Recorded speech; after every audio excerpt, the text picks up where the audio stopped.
11th ஸ்டாண்டர்டுக்கு இந்த வருஷம் public exam கிடையாது. ஆனால் ஆனுவல் எக்ஸாம் வந்து உண்டு. ஸோ ஆனுவல் எக்ஸாம் எப்போது எப்படி 9th ஸ்டாண்டர்டு 8th ஸ்டாண்டர்ட்லாம் எழுதுகிறாங்களோ ஸோ அந்த மாதிரி ஆனுவல் எக்ஸாம் உண்டு.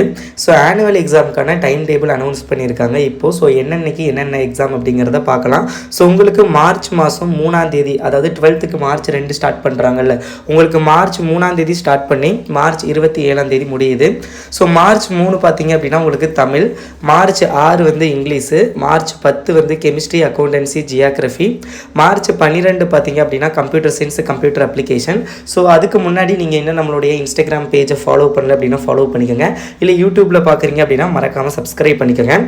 மார்ச் 18 பார்த்தீங்க அப்படின்னா உங்களுக்கு physics, economics, March 24 mathematics, zoology, commerce, March 27 botany, அப்புறம் பயாலஜி, ஹிஸ்ட்ரி. ஸோ இது எல்லாமே உங்களுக்கு எக்ஸாம்ஸு.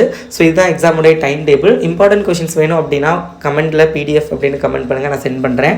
அண்ட் ஆல்சோ யூடியூப்பில் பார்க்குறீங்க அப்படின்னா டிஸ்கிரிப்ஷனில் வாட்ஸ்அப் சேனல் லிங்க் கொடுத்துருப்பேன், ஜாயின் பண்ணிக்கோங்க. அதில் நான் பிடிஎஃப் ஷேர் பண்ணுறேன். Okay, all the best.